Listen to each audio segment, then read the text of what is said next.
पतंजलि से कितनी सैलरी लेते हैं बाबा रामदेव?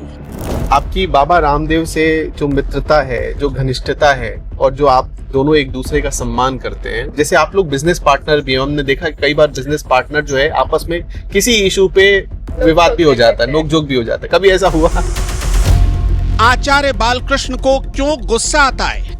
ये तो बहुत ही जानवर से भी बदतर कार्य है, तो उसको सोच करके इस तरह की मूर्खतापूर्ण हरकतों से, कदमों से हमको बचना चाहिए और समाज को बचाने के लिए हमको जागरूक भी करना चाहिए। वेस्टर्न कल्चर में उच्छृंखलता है, वेस्टर्न कल्चर में वासनाएं हैं, वेस्टर्न कल्चर में थोड़ी नग्नता तो है, पर उस वेस्टर्न कल्चर में भी हत्या, हिंसा और किसी को खत्म कर देना वहाँ नहीं है। पतंजलि अंग्रेजी दवाओं के खिलाफ है या फेवर में? आज गरीब आदमी अच्छे हॉस्पिटल में चिकित्सा नहीं करा सकता, आयुर्वेद की दवाई तो कोई भी गरीब से गरीब खा सकता है। आयुर्वेद वाले सिर्फ ये सोचे कि आयुर्वेद से मुझे कमाना है, तो आयुर्वेद की वो प्रतिष्ठा स्थापित होना थोड़ा दुस्तर हो जाएगा, तो आयुर्वेद की उससे बहुत हानि होगी। आयुर्वेद से बीमारियां ठीक होती भी हैं या नहीं? आप रैंडमली नीचे जाओ, मेरी ओपीडी चल रही है, आईपीडी चल रही है, आपको यहीं बहुत रोगी मिल जाएंगे, ढूंढने की जरूरत नहीं है। आप रैंडमली जाओ, आपको बहुत मिलेंगे, एक नहीं, हजारों नहीं, लाखों मिलेंगे। पूरा उसका डॉक्यूमेंटेशन भी किया है कि लोग ये कहते हैं कि ये बीमारियां ठीक नहीं होती, ये ठीक नहीं होती है। जो ठीक नहीं होती है, ठीक हो रही हैं, तो फिर हम कैसे मना कर सकते कि ठीक नहीं होती है? आपकी अंतरात्मा क्या कह रही है? आपको कह रही कि यदि शाबाश बेटा अच्छा कर रहे हो तो करे जाना, यदि आपकी अंतरात्मा कहे कि तू गलत रास्ते पर है तो उसको छोड़ दे।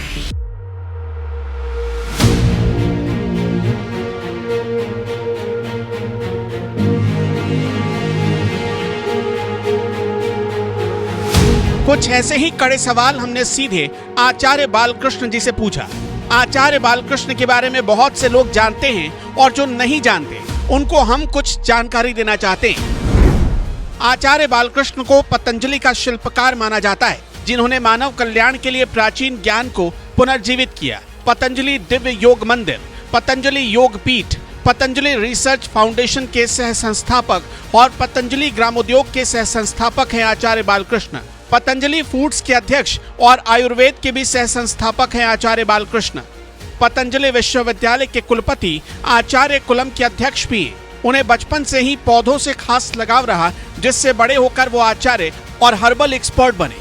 उन्होंने करीब 500 के आसपास शोध लिखे और आयुर्वेद पर लिखी उनकी किताबें 100 से ज्यादा देशों में पढ़ी जाती हैं।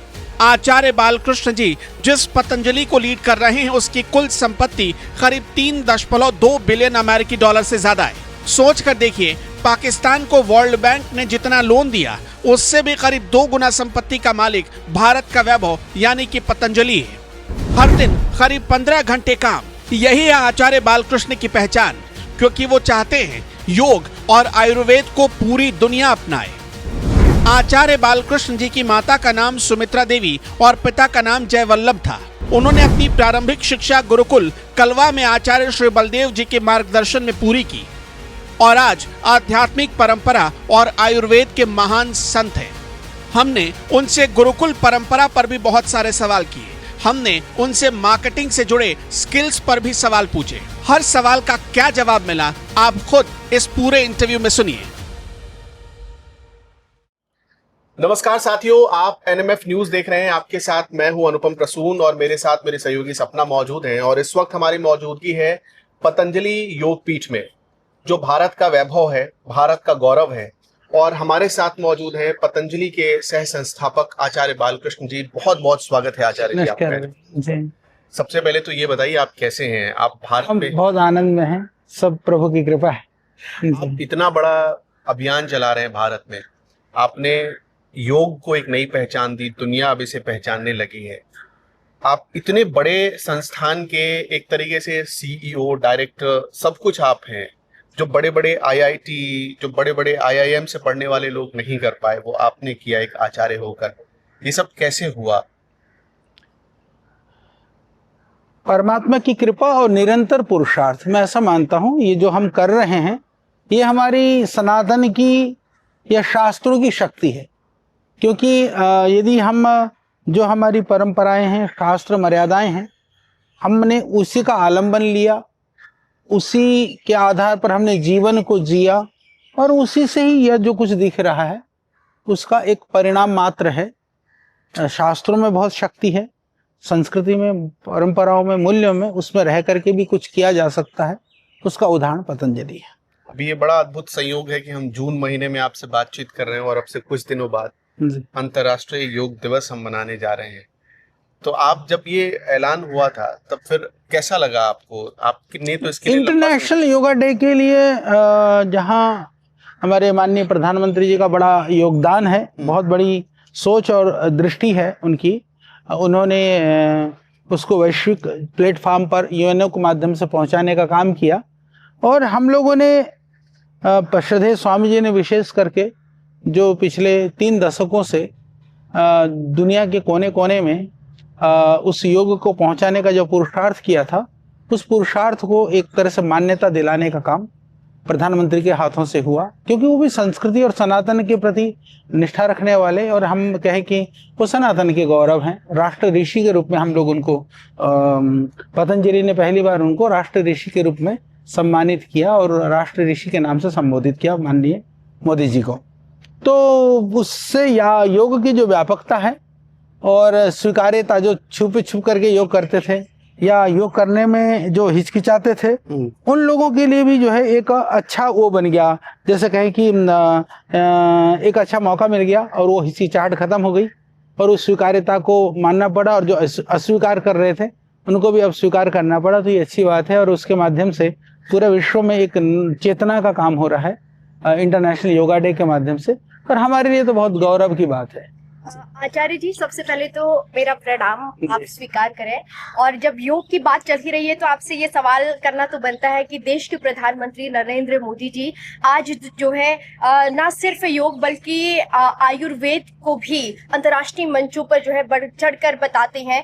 क्या इसका असर योग में और आयुर्वेद में और भारत की जो बढ़ती हुई धाक आयुर्वेद में वो दिखाई देती है? उसका प्रभाव निश्चित रूप से होता है। शास्त्रों में लिखा है ना, महाजनो ये न गता सपंथा। वस्तुतः जब हमारे वरिष्ठ, जो देश का नेतृत्व करने वाला व्यक्तित्व, जिन विषयों को लेकर के वो चर्चा करता है या जिन विषयों की वो बात करते हैं, तो उसका प्रभाव वैश्विक स्तर पर पड़ता ही है। आज तक हमारे जितने भी शासक हुए हैं, इन विषयों को लेकर के वह पूरे खुले मंच से या खुले मन से कभी इस तरह की चर्चा ना हुई, और अब ये जो खुले मन से इन्होंने जो किया है वो हमारे लिए बहुत ही गौरव की बात है और उसका प्रभाव दिख रहा है। योग में भी अभी जो परिणाम है, अच्छे परिणाम आ रहे हैं। तो आयुर्वेद को लेकर के भी लोगों में एक जागरूकता बनी है, बड़ी है, और विश्व मानस योग को लेकर के जैसे अभी उनके अंदर जिज्ञासा है या उधर प्रवृत्ति है, ऐसे आयुर्वेद को लेकर के भी उनकी रुचि और प्रवृत्ति बढ़ रही है। आचार्य जी, अभी आयुर्वेद को लेकर बहुत सारी चीजें ऐसी भी हम सुनते हैं। देखिए, आयुर्वेद तो भारत के लिए धरोहर है, लेकिन कई बार हम सुनते हैं कि आयुर्वेद से वो बीमारियां ठीक नहीं हो सकती जो एलोपैथ कर सकता है या जो अंग्रेजी दवाइयां कर सकती है।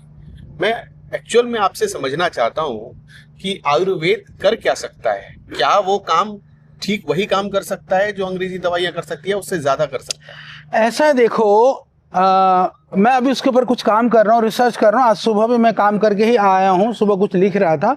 लिखते समय ये है कि दुनिया के अंदर एक होता है जिसको हम बोलते हैं ट्रीटमेंट सिस्टम, एक होता है हीलिंग प्रैक्टिसेस। वस्तुतः एलोपैथिक ट्रीटमेंट सिस्टम नहीं है, वो हीलिंग प्रैक्टिस है। जिस तरह से उसको हम कह सकते हैं कि चिकित्सा सिद्धांत और एक तरह से कहेंगे चिकित्सा परंपरा, वो परंपरा है, सिद्धांत वहाँ पर नहीं है। सिद्धांत होता है जीवन पद्धति, आहार पद्धति, आपके जो है रूटीन, जो हम जिसको कहते हैं ना आहारचर्या, ऋतुचर्या, दिनचर्या, जीवन को व्यवस्थित किया जाए। इस तरह की जो चिकित्सा पद्धतियां हैं, वो पद्धतियां तो पुरानी हैं। जहाँ पर जैसे हम आहार से चिकित्सा की बात करते हैं, प्रिवेंशन की बात करते हैं, प्रिवेंशन बेटर देन क्योर, ये लोग कहते तो हैं। तो प्रिवेंशन की जो शक्ति है वो हमारे मूल चिकित्सा पद्धति, चाहे वो आयुर्वेद है, यूनानी है, सिद्धा है, स्वारिप्पा है, इन पद्धतियों में है। जो भारतीय मूल की पद्धतियां हैं वहाँ पर वो चिकित्सा सिद्धांत बहुत गहराई से दिया गया है। जहाँ तक रहा कि चिकित्सा की जो हीलिंग की जो प्रैक्टिसेस हैं, उसमें एलोपैथिक में काफ़ी उन्नत हुई है, समृद्धशाली हुई है, उसमें कोई नकारता नहीं है। पर जैसे समृद्धशाली हुई है उतना ही लोगों की पहुंच से चिकित्सा पद्धति दूर हुई है। आज गरीब आदमी अच्छे हॉस्पिटल में चिकित्सा नहीं करा सकता। आयुर्वेद की दवाई तो कोई भी गरीब से गरीब खा सकता है। इसके अतिरिक्त आज पतंजलि के अंदर योग और आयुर्वेद से आप देखिए हम 90% रोगों को ठीक कर सकते हैं। यानी एक्यूट मैनेजमेंट वाला जो पार्ट है वो एलोपैथिक के लिए बिल्कुल हमको उसके लिए उसका सम्मान करना चाहिए। वो वाला पार्ट को छोड़ करके बाकी चीज़ों में आप देखेंगे तो आज भी जो हमारे प्रचलित विधाओं में उन सब के लिए समाधान, संपूर्ण समाधान है। आपने जो है आयुर्वेद को एक परंपरा कहा और इस परंपरा को आगे बढ़ाने का कार्य आप पूरी तरीके से कर रहे हैं, प्रयास कर रहे हैं, लेकिन जब बात युवाओं की आती है तो क्या इस परंपरा को आज का युवा अपना रहा है या फिर आप अभी भी वो प्रयास करने पड़ रहे हैं? ऐसा है, देखिए लोगों में रुचि बन रही है। जब आदमी परेशान होता है और समाधान नहीं मिलता है तो वो समाधान की तलाश करता है। तो समाधान की तलाश के अंदर में युवा लोग आज पूरे विश्व का जो बुद्धिजीवी वर्ग है वो अभी आयुर्वेद से जुड़ रहा है। और बहुत सारे जो चिकित्सक हैं उसका एक सबसे बड़ा प्रमाण ये है कि हमारे यहाँ पतंजलि के अंदर लगभग हमारे पास 3000 से ज्यादा लोगों की चिकित्सकीय आवासीय चिकित्सा व्यवस्था यानी जिसको IPD बोलते हैं। और यहाँ पर पूरे देश के दुनिया के लोग बुद्धिजीवी, जजेज हों, जुडिशरी के हों, डॉक्टर्स हो, इंजीनियर्स हो, युवा वर्ग है, वो पर्याप्त आता है। वही इसका सबसे बड़ा प्रमाण है। अच्छा महाराज जी, जब पतंजलि की स्थापना हुई तो कुछ लोगों ने कहा कि एक छोटी सी इकाई है, एक छोटी सी यूनिट है जो आयुर्वेद के ऊपर काम कर रही है। और आज भी लोग समझते हैं कि छोटी सी शीशी, आयुर्वेद का मतलब होता है छोटी सी शीशी जो आपको ठीक नहीं कर सकती है। मैं समझना चाहता हूँ कि पतंजलि क्या सिर्फ यहीं तक सीमित है? नहीं, हमारे पास 500 से ज्यादा वैज्ञानिक हैं। आज पतंजलि जो आयुर्वेद में काम कर रहा है वो शुरू हो सकती छोटी सी शीशी से हुई हो, आज उस शीशी में नहीं है वो आयुर्वेद। आज दुनिया के टॉप लेवल के रिसर्च जर्नल्स में वो आयुर्वेद है। दुनिया के टॉप लेवल के जो ब्रिलियंट ब्रेन्स हैं उन ब्रेन के अंदर वो आयुर्वेद समा चुका है। और आज भी हमारे पास बायोसेफ्टी लेवल 3 लेवल का रिसर्च लैब है। 500 से ज्यादा वैज्ञानिक रात दिन उसके ऊपर काम कर रहे हैं। और आज हमारी 200 से ज्यादा पब्लिकेशंस हैं, 500 से ज्यादा टॉप लेवल के रिसर्च जर्नल में रिसर्च पेपर पब्लिश्ड हैं। तो आयुर्वेद की जो व्यापकता, प्रामाणिकता और स्वीकार्यता बहुत बड़े स्तर पर हो चुका है। और जो बड़े साइंटिस्ट हैं, रिसर्चर हैं, वो इस बात को अच्छी तरह जानते हैं कि एक रिसर्च पेपर को छापने में कितनी ताकत लगती है। आज 500 से ज्यादा रिसर्च पेपर हैं और टॉप लेवल के जर्नल्स में पब्लिश्ड है। तो वो एक साधारण काम नहीं है, साधारण घटना नहीं है। और जो समझने वाले हैं समझ रहे हैं। कुतर्क और आग्रह को लेकर के यदि कोई बैठता है तो उससे उसी की हानि है, उससे, क्योंकि यह जो यात्रा है वो रुकने वाली भी नहीं है। और जिनको पता है वो आ रहे हैं, जुड़ रहे हैं और उससे लाभ भी ले रहे हैं और वो निरोग भी हो रहे हैं। आचार्य जी, युवाओं की हम लगातार बात कर रहे हैं, मैं लगातार सवाल युवाओं को लेकर भी कर रही हूँ। शायद युवाओं से मेरा कनेक्शन भी ज्यादा है, इसलिए तो आपसे ये कहना चाहूंगी कि अक्सर जब बच्चा 12th पास करता है तो ये सोचता है कि, या फिर माँ बाप सोचते हैं कि हम MBBS करवा ले बच्चे को, या फिर बच्चा सोचता है कि हम MBBS कर ले। लेकिन क्या जब आयुर्वेद की बात हो रही है अंतर्राष्ट्रीय मंचों पर, जब देश के प्रधानमंत्री इसके बारे में बात करते हैं, तो ऐसे में क्या आयुर्वेद में जो है डॉक्टर की उपाधि प्राप्त करने के लिए बच्चों की संख्या बढ़ रही है? ऐसा है, देखिए अभी लगभग इस देश के अंदर 600 से ज्यादा आयुर्वेदिक कॉलेज है और उन कॉलेज के अंदर कोई एक सीट खाली नहीं है। हमारे यहाँ तो जैसे हमारे यहाँ आयुर्वेदिक कॉलेज है, मुझे इस बात को कहते हुए गर्व महसूस होता है। बहुत सारे बच्चे ऐसे हैं जिन्होंने MBBS ठुकरा करके वो BMS कर रहे हैं। बहुत सारे ऐसे बच्चे हैं जिन्होंने आयुर्वेद में भी सरकारी कॉलेज को छोड़ करके उन्होंने हमारे यहाँ एडमिशन लेना बेहतर समझा। तो वही प्रमाण बहुत है कि ये बताने के लिए कि आयुर्वेद में कैसे रुचि बन रही है। हाँ, ये अभी भी आयुर्वेद में बहुत सारी चुनौतियां हैं। उस लेवल का पठन सामग्री, उस लेवल के कॉलेज, उस लेवल के प्रोफेसर्स, टीचर्स और उनकी पूरी फैकल्टी वो होना जरूरी है। क्योंकि यदि आयुर्वेद की प्रतिष्ठा वह आयुर्वेद वालों ने ही करना है, पर आयुर्वेद वाले सिर्फ ये सोचे कि आयुर्वेद से मुझे कमाना है, तो आयुर्वेद की वो प्रतिष्ठा स्थापित होना थोड़ा दुस्तर हो जाएगा, तो आयुर्वेद की उससे बहुत हानि होगी। तो हम आयुर्वेद वाले ही मिल करके यदि एक सच्चे मन से प्रयास करें तो आयुर्वेद बहुत आगे बढ़ सकता है। एक नारा बाबा रामदेव जी ने दिया था, स्वदेशी अपनाओ देश बचाओ का नारा। और मुझे याद है, मैं बहुत दिनों से बाबा जी को फॉलो करता हूँ। उन्होंने अपने योग के शिविरों में कहा था कि कोल्ड ड्रिंक मतलब टॉयलेट क्लीनर। मुझे लगता है कि आपका पहला नारा तो कुछ असर कर रहा है, दूसरा नारा आज तक भी असर नहीं कर रहा। हाँ, अभी माननीय प्रधानमंत्री जी ने भी इसको पुरजोर घोषणा की है स्वदेशी अपनाने के लिए। और पतंजलि ने सिर्फ नारा ही नहीं दिया है, अभी तो आज बहुत सारे जो MNCs हैं जो विदेशी कंपनियां हैं उसके लिए एक चुनौती के रूप में पतंजलि खड़ा भी है। आज 1000 से ज़्यादा उत्पाद हम बना करके पूरे देश के कोने कोने में पहुंचा रहे हैं। पर सिर्फ पतंजलि ही उत्पाद को नहीं बना रहा है, अभी तो आज पतंजलि की थोड़ा ताकत के साथ खड़े होने पर बहुत सारी हजारों स्वदेशी कंपनियां खड़ी हो चुकी हैं। तो वही प्रमाण है कि स्वदेशी लोग अपना रहे हैं और स्वदेशी के जो मुखर जो लोग हैं वो सामने आकर के आज देश की समृद्धि के लिए काम कर रहे हैं। महाराज जी, एक क्वेश्चन मैं जानना चाहता हूँ आपसे, आपको ऐसा लगा कि कभी एक कोई ऐसा मरीज आपके पास आया जिसको ऐसी बीमारी लग गई है कि वो पूरी तरह निराश हो चुका है, अंग्रेजी वो दवाई ऐसा है, देखो इस तरह के सिर्फ एक केस नहीं, यहाँ पर हजारों केस हैं। और मैं अभी आपसे निवेदन करूंगा, आप रैंडमली नीचे जाओ, मेरी ओपीडी चल रही है, आईपीडी चल रही है, आपको यहीं बहुत रोगी मिल जाएंगे, ढूंढने की जरूरत नहीं है। आप रैंडमली जाओ, आपको बहुत मिलेंगे, एक नहीं, हजारों नहीं, लाखों मिलेंगे। और अभी भी हमारे जैसा आप चाहें तो फेज 2 में जो हमारा वेलनेस सेंटर है या योग ग्राम में है, आप वहां जाइए, आपको बहुत रोगी मिलेंगे, आप लाइव उनसे आप इंटरव्यू लीजिए।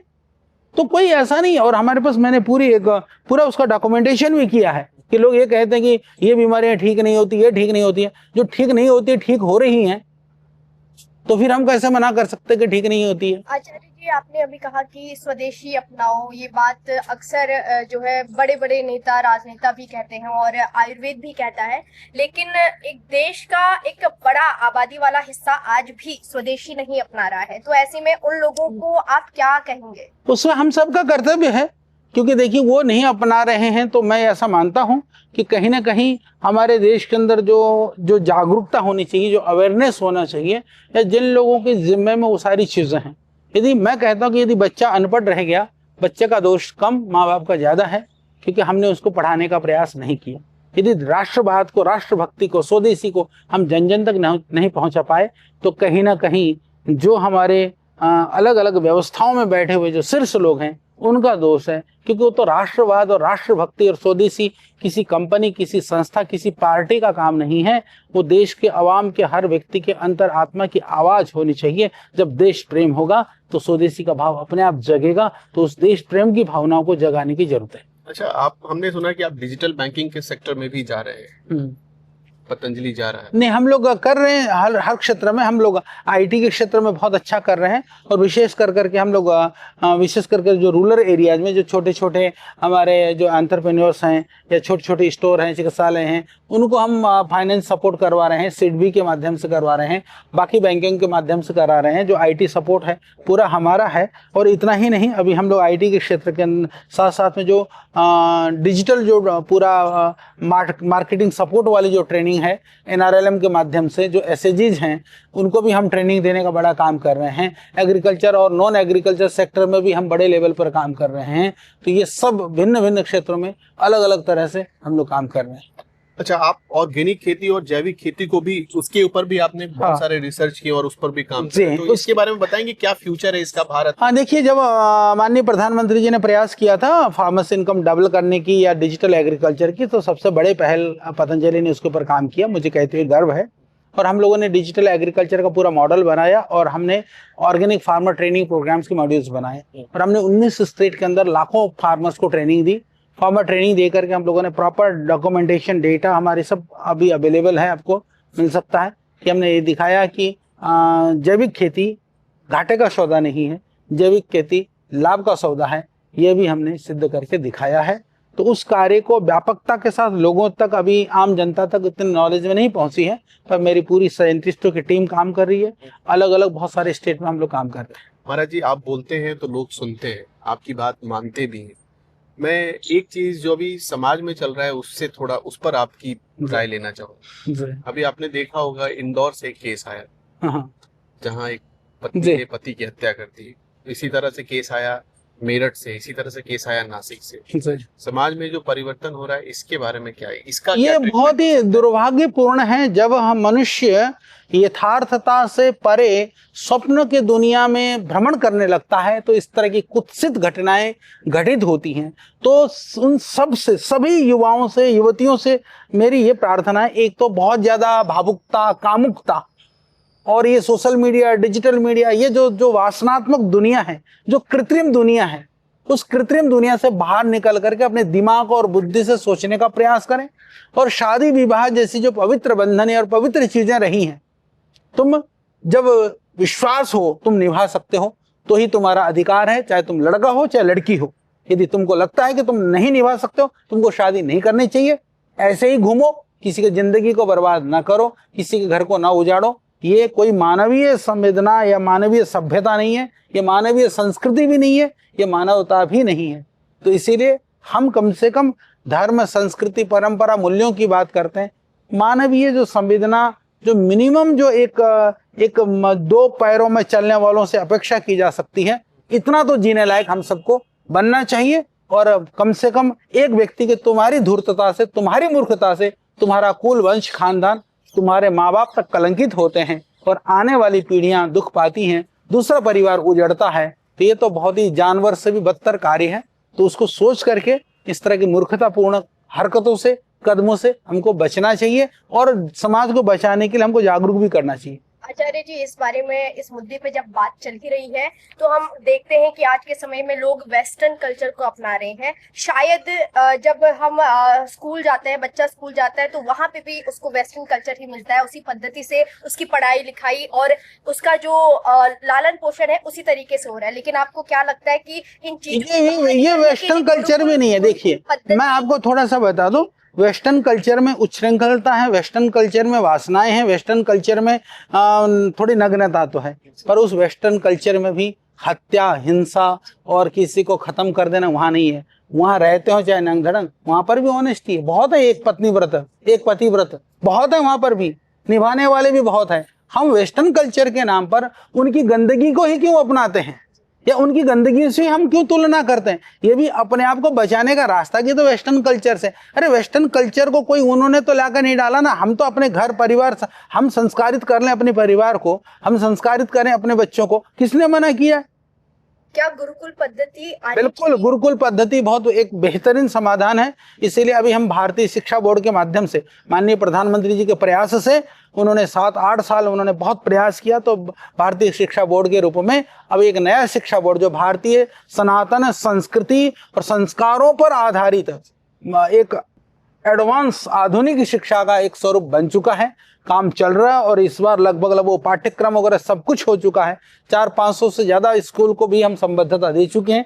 पूरा देश का वो नेशनल बोर्ड है, वह क्रांति भी आएगी। और लॉर्ड मैकॉले ने जो एक कुत्सित प्रयास किया था इस देश के अंदर हमारी संस्कृति के मूल को तहस नहस करने का, उसके समाधान के रूप में अब भारतीय शिक्षा बोर्ड काम कर रहा है। अच्छा महाराज जी, आपकी लंबी यात्रा रही है, मैं ये समझना चाहता हूँ, कभी ऐसा कोई मोड़ आया, आपको लगा कि अब थक गए हैं, अब बहुत ज्यादा विवाद हो रहा है या बहुत रुकावटें आ रही हैं? विवाद और ये जो अंग्रेजी सिस्टम है, इसने कभी आपके रास्ते को रोका? ऐसा देखो, रास्ते तो आप चलोगे तो रोकेंगे लोग, है ना, ये सिंपल सी बात। आप नहीं चलोगे तो कोई नहीं रोकेगा। तो हम ये सोच करके चलें कि कोई रोकेगा, कोई टोकेगा, तो रोकने टोकने वाले तो हर रोज हम सामना करते हैं, हर रोज, हर पल, हर क्षण। हमारे आप काम करते हैं तो आपके पीछे दुनिया माइक्रोस्कोप लेकर के भी पीछे लगती है। तो इसलिए हमको काम नहीं छोड़ना है। मैं सब कहना चाहता हूं, देखो कि दुनिया क्या कहेगी, इसके लिए न तो आपको काम करना है, न तो काम छोड़ना है। आपकी अंतरात्मा क्या कह रही है? आपको कह रही कि यदि शाबाश बेटा अच्छा कर रहे हो तो करे जाना। यदि आपकी अंतरात्मा कहे कि तू गलत रास्ते पर है तो उसको छोड़ दे। आपकी बाबा रामदेव से जो मित्रता है, जो घनिष्ठता है, और जो आप दोनों एक दूसरे का सम्मान करते हैं, वो देखने लायक है। इससे बहुत लोग सीख सकते हैं। आपके संबंध हमेशा से ऐसे ही रहे कि एक जैसे आप लोग बिजनेस पार्टनर भी हैं? हमने देखा कई बार बिजनेस पार्टनर जो है आपस में किसी इशू पे विवाद भी हो जाता है, नोकझोंक भी हो जाता है, कभी ऐसा हुआ? नहीं, हम लोग बिजनेस पार्टनर इसलिए नहीं है क्योंकि उस बिजनेस में स्वामी जी का कहीं कोई नाम नहीं है। ठीक है, नाम देना एक आदमी का जरूरी था, इसलिए हमारा नाम है, इसलिए वो हमारा भी नहीं है। हमें सिर्फ एक समाज की व्यवस्था और सिस्टम को चलाने के लिए जो गवर्नमेंट के रूल्स रेगुलेशन और सिस्टम होता है उसको फॉलो करते हुए कंपनी बनाना, उसमें शेयर होल्डिंग रहना, उसमें रहना। मैं ना 1 रुपया सैलरी लेता हूँ, ना कोई डिविडेंड लेता हूँ, ना कहीं कुछ लेता नहीं हूँ। तो महाराज जी भी नहीं लेते, तो फिर बिजनेस ना तो बिजनेस है ना कोई बिजनेस की झगड़ा है। सिर्फ हम एक लक्ष्य के लिए, एक उद्देश्य के लिए जी रहे हैं। हमारा लक्ष्य, हमारा मकसद, हमारा डायरेक्शन एक है। इसीलिए जब एक है तो फिर उसमें कोई विवाद की कोई गुंजाइश नहीं है। आचार्य जी, आप इतने बड़े पतंजलि जैसे संगठन के संचालक हैं, ऐसे में आपकी वाणी में जो शांति दिखाई देती है और आपके भीतर जो साधक दिखाई देता है, क्या ये आपके बचपन से था या फिर साधना से प्राप्त किया नहीं, है? हम दोनों, देखिए मैं ऐसा मानता हूँ, एक तो प्रकृति भी होती है, दूसरी प्रवृत्तियां भी होती हैं। आज जहाँ हम सब खड़े हैं वह एक दिन का कारण नहीं है। यानी मैं ऐसा कहता हूँ कि एक दिन में न कोई चोर होता है न कोई साधक होता है। ये तो एक लंबी यात्रा से गुजर करके हम अपने स्वरूप को घटते जाते हैं, पहली बात। दूसरी बात ये है कि कई बार हम त्याग की, वैराग्य की या इस तरह की जो बहुत बहुत सुंदर शब्दों का हम प्रयोग करते हैं, तो तब प्रयोग होता है जब हमारे पास साधन नहीं होता है।